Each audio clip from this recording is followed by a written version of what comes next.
বৈশাখী পূর্ণিমা তিথি অতি সুশোভন, প্রাকৃতিক দৃশ্য অতি নয়নমোহন। সরোবরে সরোজিনী দেখিতে সুন্দর, মধুর সুবাস বহে মনোমুগ্ধকর। মধুপ মধুর বহে পদ্মমধু হরে, পরাকম্পিত হয় হরিশন্তরে। বিচিত্র বরণে শোভে কুসুম কানন, সুন্দর সৌরভী পুষ্প নয়ন রঞ্জন। ফল পুষ্পে ধরা হল অতি সুশোভন, ধরাবাসী হল অতি আনন্দে মগন। এমন পূর্ণিমা দিনে লুম্বিনী উদ্যানে বুদ্ধাঙ্কুর জন্ম নিল অতি শুভক্ষণে। জন্মক্ষণে বসুন্ধরা কাঁপিয়া উঠিল, মেঘধ্বনি পুষ্পবৃষ্টি এক্ষণে হলো। অপূর্ব আলোকে ধরা হলো আলোকিত, দেবনর পশু পক্ষী হলো পুলকিত।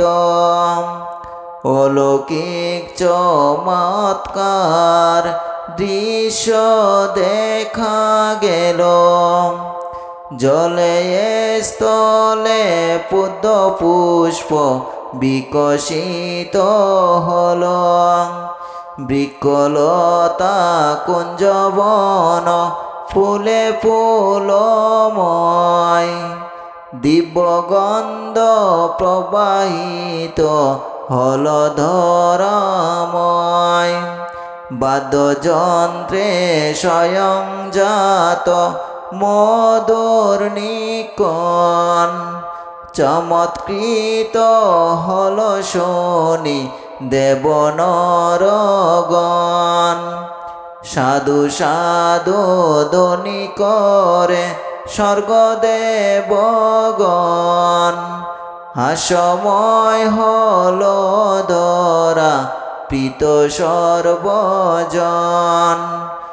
উত্তর দিকেতে চলে শিশু নবজাত, সপ্তপদে সপ্তপদ হল প্রতিভাত।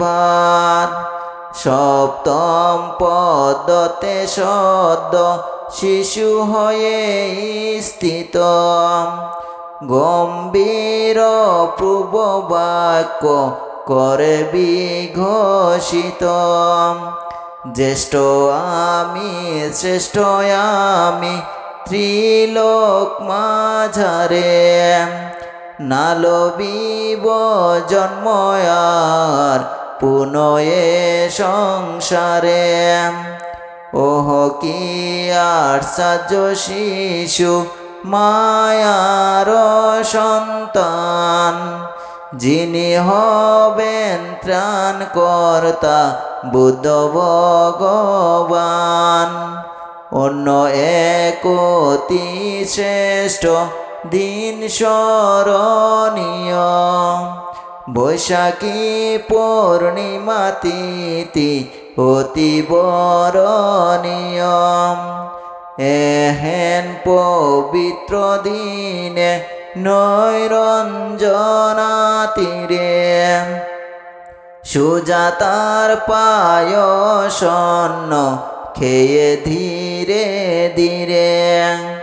গয়াদামে শ্রেষ্ঠ বোধি পালঙ্ক মহান, পৃথিবীর নাবি স্থান অতি গরিয়ান, অবিষ্ট স্থানেতে তিনি উপনীত হন।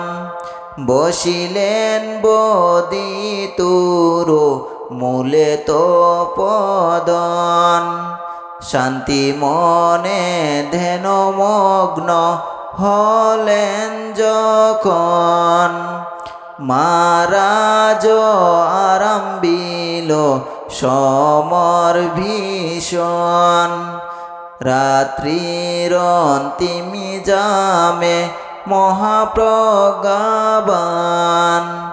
মার পরাজয় করি লবিবোধি জ্ঞান, জগত বরণ হল বুদ্ধ ভগবান।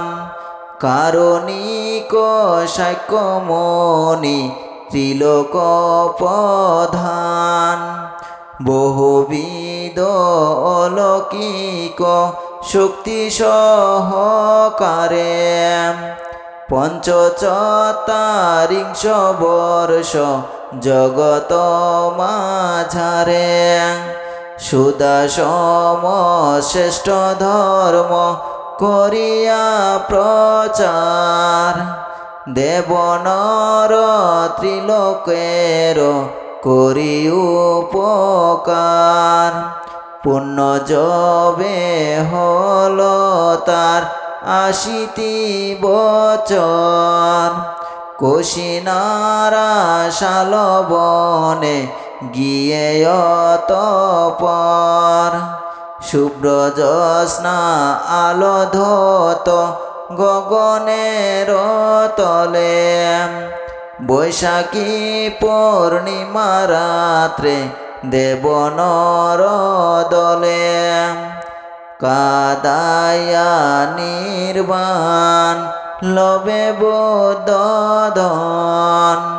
জ্ঞানদীপ নির্বাপনে কাঁদিল ভুবন।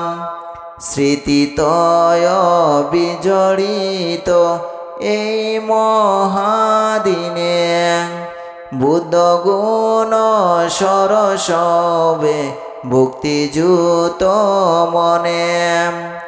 নত শিরে বন্দি সবে সুগত চরণ, এই পুণ্যে হয় যেন দুঃখ বিমোচন।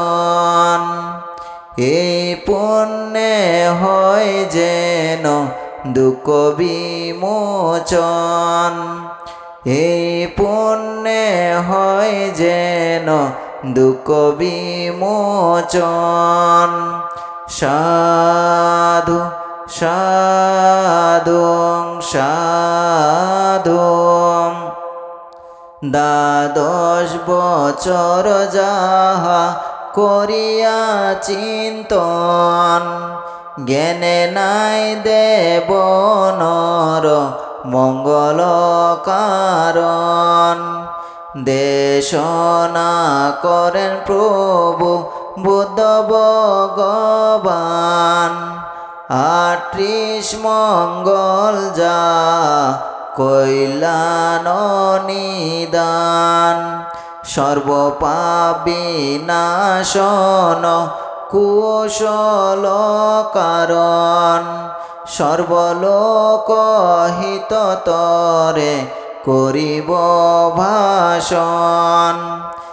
একদিন শ্রাবস্তিতে বুদ্ধ ভগবান, শিষ্য সহ যেত বনে করে অবস্থান। সে সময়ে শুভরাত্রে এক দেবসুত, আসিলেন যেত বন করি উদ্ভাসিত। সম্বুদ্ধ সমীপে তিনি হয়ে উপনীত, বন্দি বুদ্ধে এক প্রান্তে হইলেন স্থিত। অতঃপর দেবপুত্র সম্বুদ্ধ সদন করিলেন নিবেদন গাতাই তখন। দেবতা মঙ্গল বিষয় বহু দেব নরগণ পারে না জানিতে কেহ কল্যাণ কারণ। উত্তম মঙ্গল কিসে করুণ বর্ণন বলুন সুগত এবে করি নিবেদন। অজ্ঞের ভজনা যেবা করে না কখন পণ্ডিতের সেবা যারা করে অনুক্ষণ।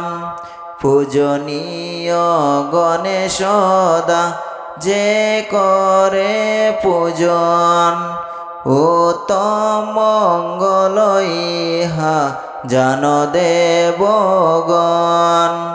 প্রতিরূপ দেশে বসে মঙ্গল কারণ পূর্বজন্মার্জিত পুণ্যে পণ্ডিতে যে জন নিজেকে সুপথে যেবা করে নিয়োজন উত্তম মঙ্গল ইহা জান দেবগণ।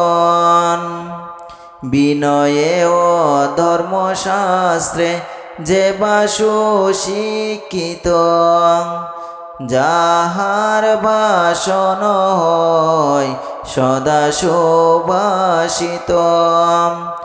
বহুশ্রুত শিল্পশাস্ত্রে যিনি মহাজন উত্তম মঙ্গল ইহা জান দেবগণ। মাতা ও পিতার সেবা করে যে জন পুত্র দ্বারে যথাযথ করিলে পোষণ নিষ্পাপ সুকর্ম যেবা করে সম্পাদন উত্তম মঙ্গল ইহা জান দেবগণ।